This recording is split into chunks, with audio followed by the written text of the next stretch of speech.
Virtually every book, course, and program on leadership begins with self-understanding. That's no accident. It's because managing ourselves helps us lead others more effectively. In this episode, the 6 key questions that will help you manage yourself better. This is Coaching for Leaders, episode 750. Produced by Innovate Learning, maximizing human potential. Greetings to you from Orange County, California. This is Coaching for Leaders, and I'm your host, Dave Stachowiak. Leaders aren't born, they're made. And this weekly show helps you discover leadership wisdom through insightful conversations. You've heard me say it before on the podcast. Leadership isn't about us, but it does start with us.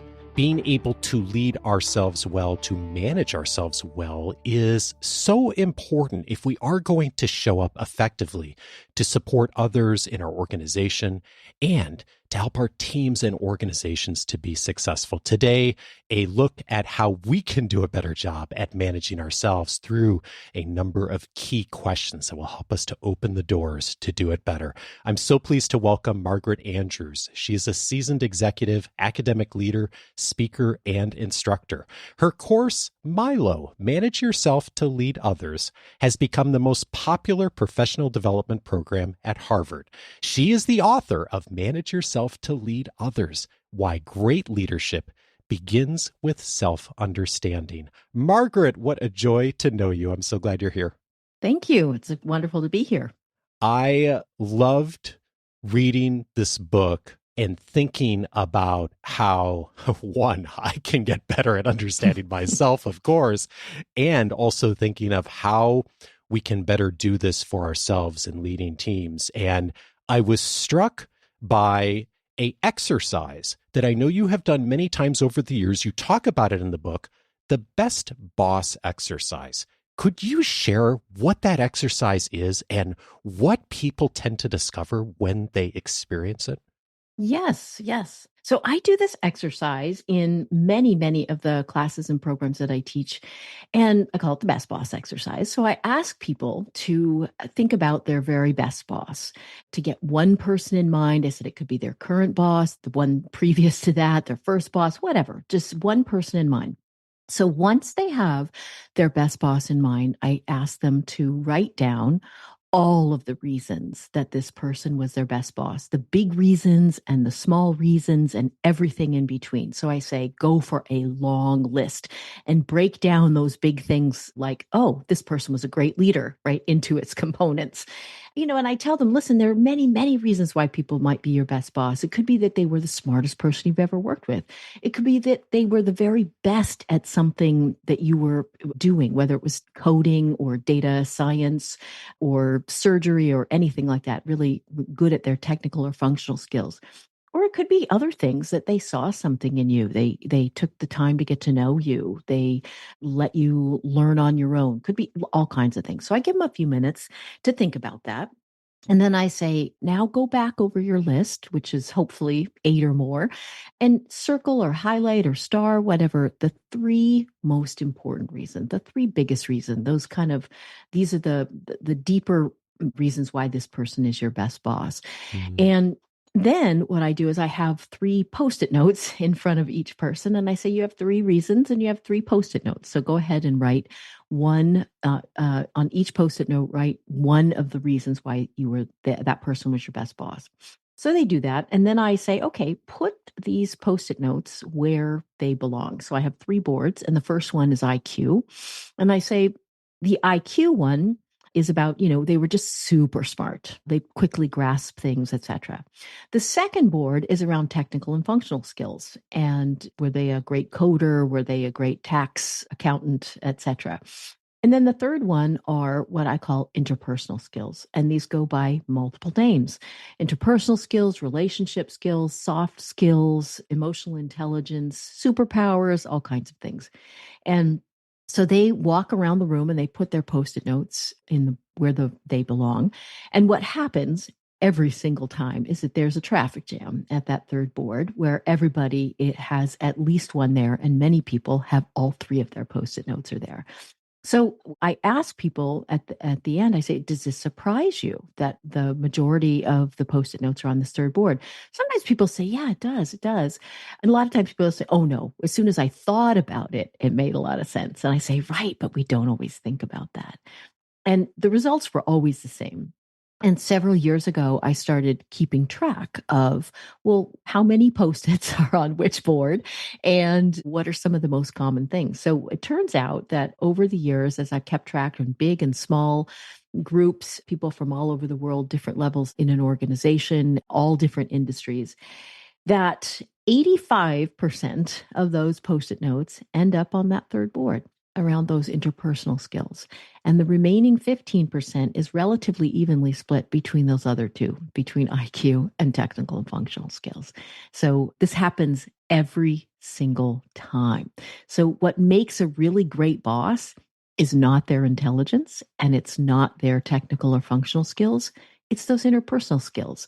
And it doesn't mean, by the way, that IQ and technical or functional skills are unimportant, because that's what often got those people to be promoted. But what really makes them a great boss is that third bucket. You cite Daniel Goleman in the book and say, Goleman found something similar. When I compare star performers with average ones in senior leadership positions, nearly 90% of the difference in their profiles was attributable to emotional intelligence factors rather than the cognitive ones. And again, lots of different ways to call it: soft skills, interpersonal skills, emotional intelligence. But the message is the same, that so much of this comes down to the people stuff, doesn't it? Yeah, absolutely. Yes. And what was interesting too is in researching all of this, I found a study, I think it was from 1918, and they studied engineers and they came to the same conclusion, that it was not their engineering skills that made them really successful in their career. It was their interpersonal skills. And just it's such an important checkpoint for us of why it comes down to, in leadership especially, how we're leading ourselves well, how we're managing ourselves well, and also understanding ourselves. And we're going to get into some details on how to do that a little better. But before we do, what is it about this interpersonal piece and understanding ourselves well that's so critical to be able to lead effectively? Yeah, if you understand yourself, you understand that you are different from other people, and that very oftentimes our differences are our features and not our flaws, right? And that these are things to capitalize on. And so the other is that once we understand ourselves, we can manage ourselves toward the leader we want to become, because at each level of our career needs a new level of us.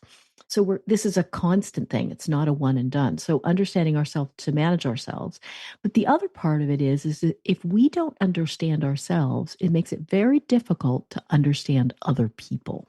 And to understand that they are different from others. And if we can't manage ourselves, we don't usually have the credibility to ask other people to develop. So the idea of understanding ourselves is absolutely threaded through everything in leadership, everything from developing other people to making decisions to bouncing back from setbacks. So once you understand yourself, and we change over time, but it helps us with every aspect of leadership, that we are grounded. We're not buffeted by every single wind that blows, that we know who we are and we know what's important to us. And I don't think it's any accident that some of the best leadership books I've ever read, often chapter 1 or chapter 2 or chapter 3, early in the book is about understanding yourself or personal leadership, because, to your point, like starting there does then give you the window, the perspective to be able to see a whole lot more and understanding others and leading others. And it's why I love chapter 3 of the book and really thinking about, all right, how do we actually get better at understanding ourselves? And you in your work have surfaced 6 questions that are a starting point for really getting into this and understanding it. And I thought maybe we'd look at each one and what's significant about each one and how do we start with it? Because these are really big questions, and they're not the kinds of questions that I think we can sit down and answer in a minute or two, right? I mean, it really does Oh, take some more thinking exactly. on this. Yeah. Yeah. So each of the questions, what I usually do when I'm running a program is, I have the 6 questions. I don't actually pass them out, right? Because people read ahead and skip around, etc. Yeah. So I go through each one and I give people 5 to 10 minutes to just, as I say, just freehand it. Just go. Don't edit yourself. Whatever comes through your mind, let it run down your arm and into your pen and on paper. And then I say, leave yourself a bunch of room and you go back tonight, tomorrow morning, not edit, but add to it, look at it a little differently, and then go back in a week, in a month, and perhaps once a year, twice a year, which a lot of people do. Because it is one of those things that you can't do it in one sitting. It's just overwhelming. In particular, the first question. The first question is a huge question, takes a lot of time to do, but answering that first question well oftentimes helps you answer the others more effectively. And Yeah. I will say that for myself, the answer to that first question is 6 pages of single space type. So it's not short. Yeah, indeed. And to your point, thinking about like this and what we're going to look at with the 6 questions, I don't think either of us would suggest or recommend anyone, as you're listening to this, trying to answer the questions. Rather, our hope is that we would use this as an introduction to the 6 questions and starting to think about how you might approach these questions. Then that you might go back and spend some time, get into the book, really spend some time thinking about this in some detail, maybe come back to this conversation and stop or pause as a starting point for that. Does that feel right to you, Margaret, if we approach it that way? Yeah, no, that sounds good because I know a lot of people listen to podcasts as they're driving. So we definitely don't want you writing things down Yeah, at that indeed. point. Indeed. Well, let's look at the first question. And you do say this first question is the biggest and it's probably the most important one. And the question is, who and whose thinking has shaped you as an individual? What is it that's so significant about this question? This one, the thing is that we have been influenced by so many people in our lives. And of course, our parents and our siblings and our community and our teachers, for example. One of the things that often comes up is that someone will say, my goodness, in 3rd grade, my teacher told me I was good in this or not good in that. And I've taken that with me, right? And people have told me 40 years later, I'm realizing that wasn't true or it's no longer true. So a lot of times when we're younger, we're sort of told who we are or what we're good at or what we're not good at. So these things shape us. But it's also our friends growing up. They had a lot of influence on us. I was also our friends and our enemies. We take from that, our coworkers. These are, I say, people that have helped us and people that have hurt us because both of those types of people have influenced us. They have oftentimes shaped us as an individual, the way we think about things. But it's also not just people, it's ideas. It can be ideas from books that we've read, classes we've taken, movies we've watched, talks we've heard. I always say those dorm room conversations, things like that, things that sometimes changed your mind or the way you thought about things. So lots of, as I say, this is a big question. And I also will tell people that there are times when somebody in your life can be on both sides of the ledger as somebody that helped you, but maybe also hurt you too, or potentially told you ideas about yourself that perhaps weren't true or are no longer true. When you see people really get into this question in depth, what helps them to decide what they include and what maybe they don't here? Yeah, in truth, I leave that up to the individual. Some people really do like going into depth. I oftentimes will tell people, listen, there may be people in your life or situations that you aren't comfortable talking about. And I said, that's totally fine. These are absolutely for your eyes only.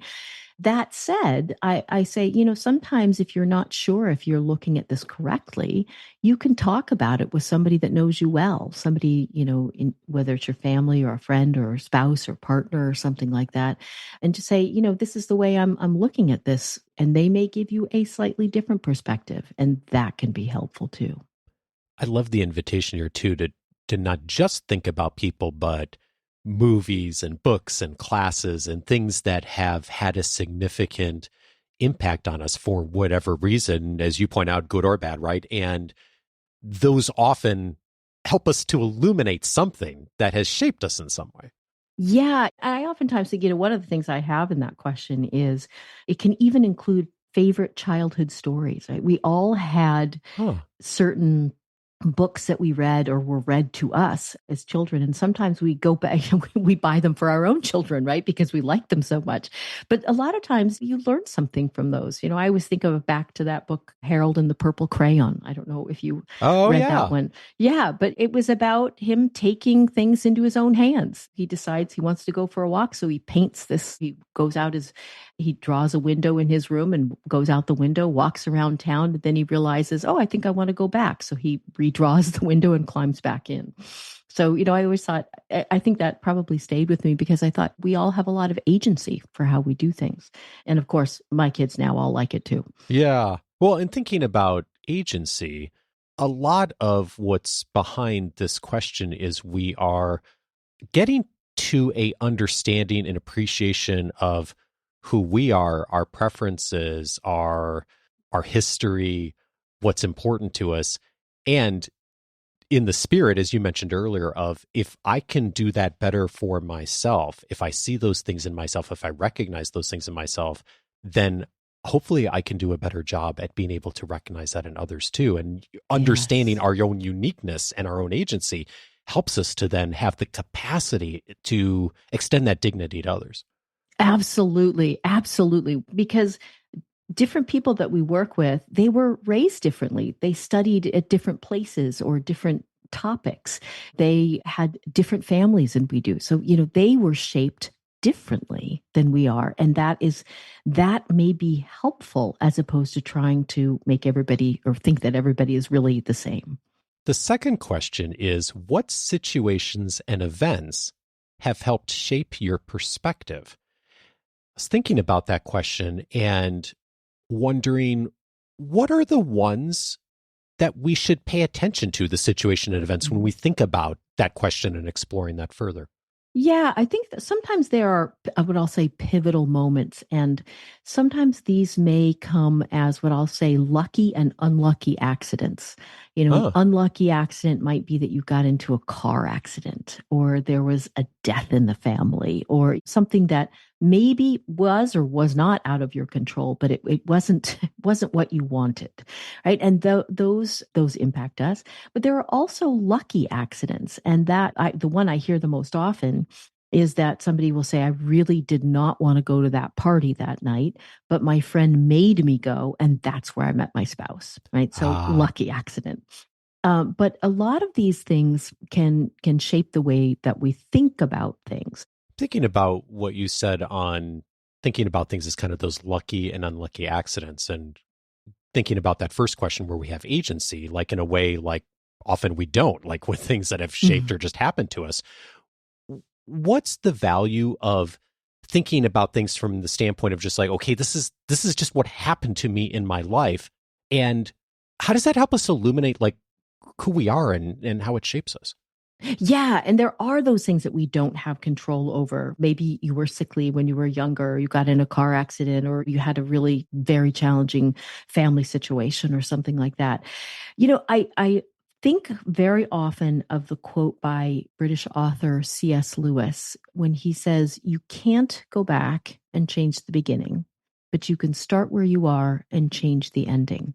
Hmm. And I love that because it does talk about agency, but it also, in my mind, talks about understanding where you are. Because sometimes in classes, I will talk about different signs of somebody that has low self understanding and self management. And I'll read off a list of those. And I ask people, or I say to people that, hey, listen, if you checked a few of those boxes and are feeling uncomfortable about how many of them you checked, I said, congratulations. And then I pause and everybody looks at me like, what do you mean? And I said, because now you know where you're starting from. That once you know where you're starting from and where you want to go, there's a much clearer path. But if you don't know, if you think you know where you want to go, but you are really not clear on where you are, how would you know how to get there? Do you go up or down or right or left? So I think these can be very helpful, even though it takes some courage to do this, to shine a light inside and see these things. Yeah, it's almost like putting directions in a GPS. If you want to get somewhere, you have to know where you are. Like it's completely pointless to just have a destination and to not have a starting point. And so if you're going to map the path, which of course you and I are both trying to help leaders to do, you have to know where you're starting from. So like what a wonderful way to get there as far as just illuminating like where that beginning place is. And okay, that takes us to the third question. What does success look like for you? And I've been thinking about this question, and I know you said that the first one was the biggest and maybe the hardest. And yet for me, almost this one struck me as harder, like thinking about how to answer it, because that first one where you invited us to think about people and situations and movies and books, I was like, oh, wow. Like there's so many things to come to mind. And this one is like so existential in a way, right? Like everyone has like a different feeling about success. What helps people get started with this one? Yeah. So I asked them to think about this in both their personal life and their professional life. And very oftentimes people will say things like, I want to retire with X dollars in the bank, or I want to start a company, or I want to reach a certain level in an organization. And so my question then is, why that? Why that amount of money? Why that title? Why start a business? Because that is oftentimes pointing to something else. Is it that you want that title so that people will think you're smart or that you're successful? Is success actually maybe what you're looking at, or is it recognition from others? So looking at what you think about success can help you put yourself on the path that way, and also not be tempted by other definitions of success. Because a lot of times I think society's definition of success is more, more money, bigger title, bigger house, those kinds of things. But for loads of people, that's really not what success looks like for them.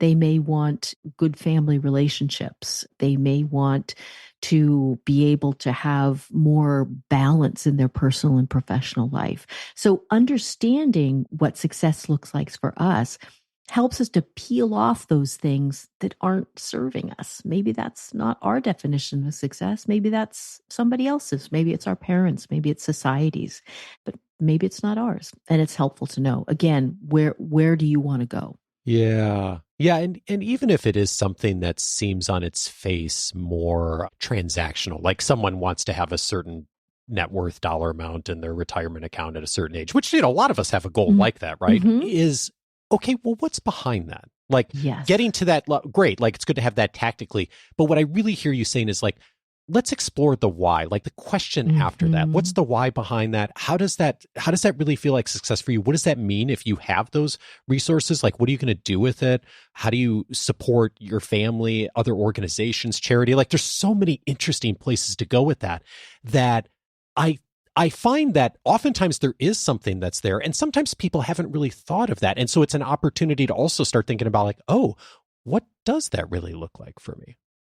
Yeah. And, and the money part of it, I think is very interesting, because if you ask people what's behind it, sometimes they say, well, for example, I want to buy a beach house or something.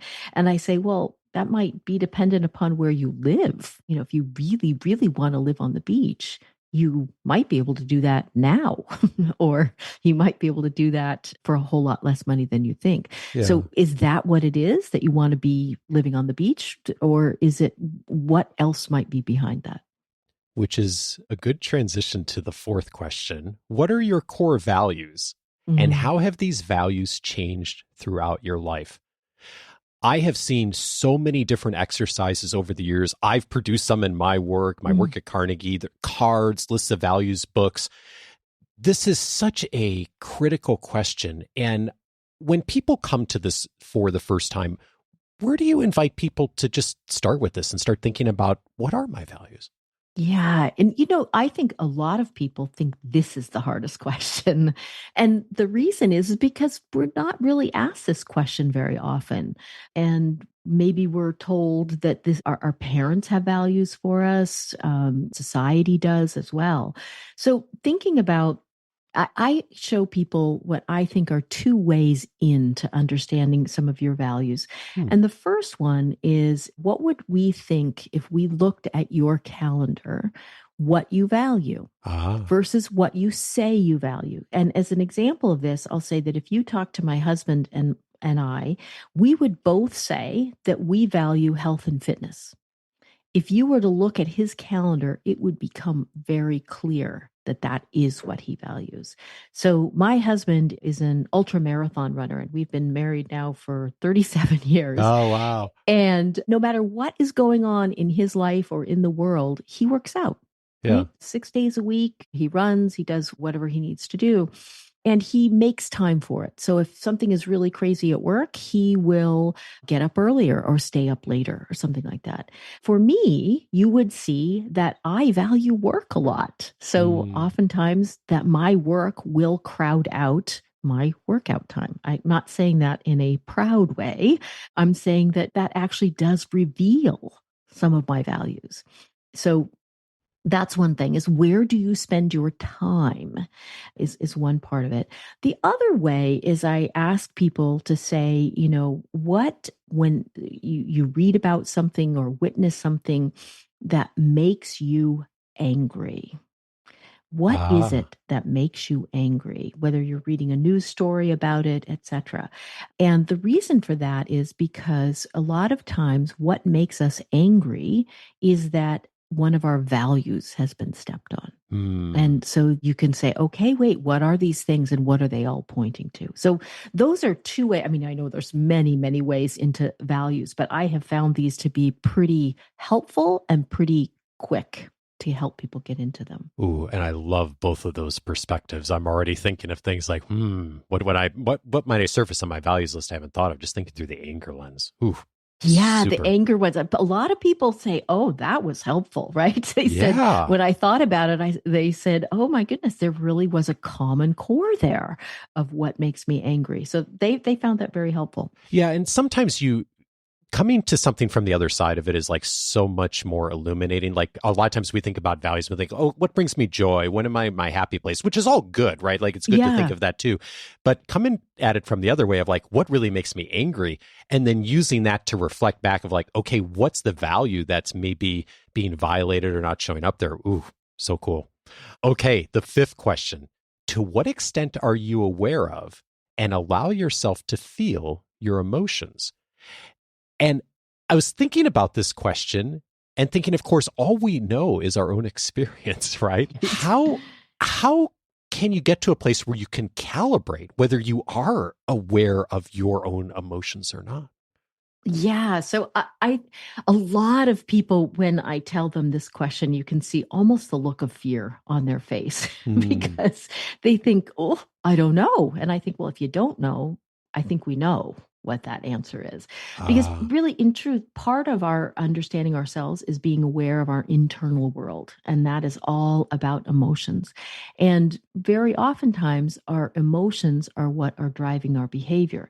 And so, one way to look at this is, if you're feeling angry, who's the first to know? Is it you or the person you're with?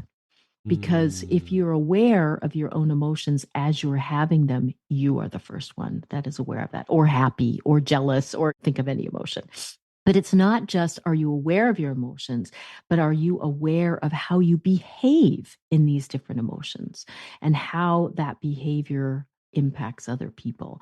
So I would say a lot of times people will say, I'm not really that aware of, I don't like to feel some of my emotions. I just try to work through them or whatever. But understanding what we're feeling and how that drives our behavior is a really important point of understanding yourself. Because if you don't understand your own emotions, you can't possibly manage them. Right? If I don't know that I'm jealous or frustrated or something like that, I can't manage it. It's just going to come out, and perhaps in a way that I don't want it to. Indeed. The final question: what feedback have you received over the years about how your actions and behaviors impact others?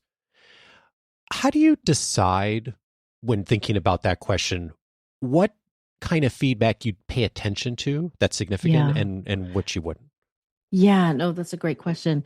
So, in terms of feedback, very oftentimes we think that we're so different at home than we are at work. And it turns out that it's often not the case. And the most common one that I hear is that somebody will say, "Oh, I get feedback from my spouse or partner that I don't listen well." I say, does that show up at work? And they're like, oh, yeah, it does. So but what's that saying? Wherever you go, there you are. Yeah, indeed. So thinking about feedback, what did your teachers tell you? What do your friends tell you? And what are on your performance reviews? So what's interesting is that very often the feedback that we get in this question relates to the question before it about to what extent are you aware of your emotions and how they impact other people. Because a lot of times our feedback is about how we don't understand that, that we can come across as brusque or abrupt or indecisive or whatever it is. And I also tell people, if you're one of the nerdy people like me, where I keep all of my old performance reviews, go back and look at them, pull out a highlighter. And because very oftentimes you will see themes there. Or, maybe when you went from one level to another, the pattern shifted a little bit. But to just think about that, because what feedback is it's a bit of a gift of a perspective that you didn't have before. And a lot of times, to your question about which feedback should we pay attention to, I say on a certain level, all of it. Because I've heard people say, I only take feedback from people I respect. And I think, well, you might be missing something important there by not listening to others. It doesn't mean that you have to take all of it in and do what they say, but it might be important for you to know. So the other thing I'll say is that very oftentimes when we get feedback, whether it's on a personal or professional level about, you're really good at this, or we love that you do this, very often, many of us will say, oh, yeah, and just dismiss it. And I say, don't do that, because we oftentimes dive right into all the feedback that says, here's where you need to improve or these kinds of things. But don't forget the good stuff. That's why you're invited to the party. Yeah. That is what you bring to the team. And that is important. Otherwise, they wouldn't tell you that. Yeah, we're so quick to downplay our natural strengths, the things that are really great that we do, that we're like, oh, doesn't everyone just do this well? And everyone's like, no. That's why you're here. We think it's easy because it's easy for me. I think it's easy for you. And right. And as we know now, it's not. Well, this is simple, but not easy, these 6 questions. I am so grateful for you sharing them with us. And what I hope that folks might do, hearing this conversation, is to use this as a bit of a starting point to go get the book, look at, because you go through a ton of detail in the book on these 6 questions, prompts, things to think about, things to avoid. The detail's really helpful. And then maybe as you're going through the process of sitting down with yourself and thinking about these questions, maybe come back to this conversation once you've got a draft down, be thinking about this. And then what a lovely entry point to being able to understand yourself better. And as you mentioned right at the beginning, once you understand yourself better, then it gives you the opportunity to be able to do so much more for others. So I'm so glad that you've provided this perspective for us. Oh, thank you so much. It's a pleasure. I've got one more question for you. I often ask people what they've changed their minds on. You have been in the midst of this work for years. By the way, I didn't mention this in the intro. Your Harvard course always has a wait list of people not being able to get in because it's so popular. So you've been in the midst of this for a lot of years. You've done the research. You've talked with so many leaders on helping them to manage themselves better. I'm curious, as you've done this, as you put together all the ideas in the book, what, if anything, have you changed your mind on? Oh gosh, over the years, so many things, right? I would say, I think if we think about leadership, what I've changed my mind about is when I was younger, I thought the leader was the person that always had the answers, that they were very decisive, etc. And I think I've learned that that is not true. And I've changed my mind on that. That really if we think back to our own best bosses, they didn't always have the right answer. Sometimes they turned to you for the right answer. And I've come to realize that leadership is just so much more about understanding that everyone is different and brings something different to the team. And that is a good thing. So most people, the way I look at it too, is if you have children, if you have more than one, the likelihood that you treat all of your children the same way is probably pretty small. And therefore, if the same genetic material isn't the same, why would we think that the random collection of strangers at work would be similar? And really, the best way to get the most out of people is to treat them the way that they need to be treated, to bring out the best in them. Margaret Andrews is the author of Manage Yourself to Lead Others, Why Great Leadership Begins with Self-Understanding. Margaret, thank you so much for your work. Thank you so much, Dave. It was a real pleasure being here with you. Me as well.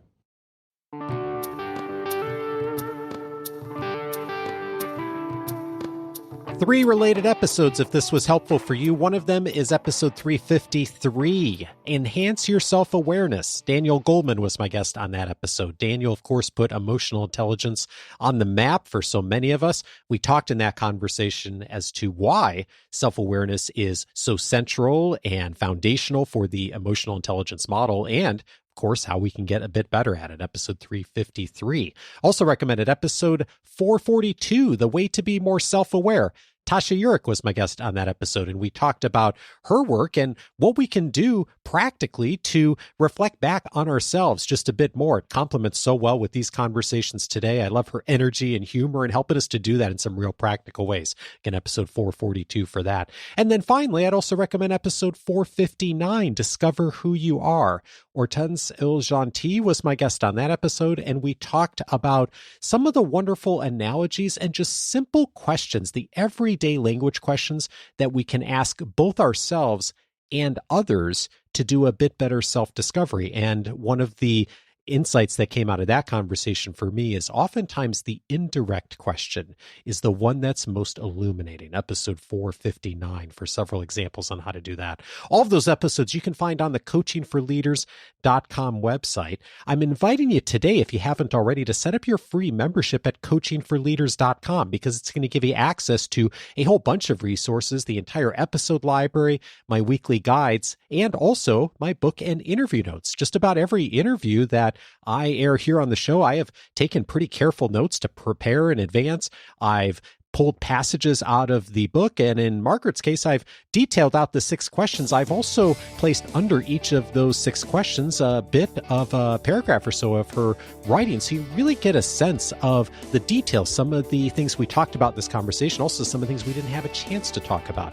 You can download those interview notes right from the episode page on the website, and you can get access to it by setting up your free membership. Once you do, you can just go over to the sidebar as well and just click on book and interview notes. You can see all the interview notes for all the books I've been reading and airing here on the episodes for years. Coachingforleaders.com, the homepage is where to set that up, and you'll be off and running.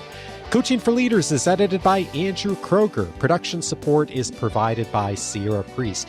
Next week, I'm glad to welcome Neil Ghosh to the show. We are going to be talking about leadership through our common humanity. Join me for an inspiring conversation with Neil next week, and I'll see you back on Monday.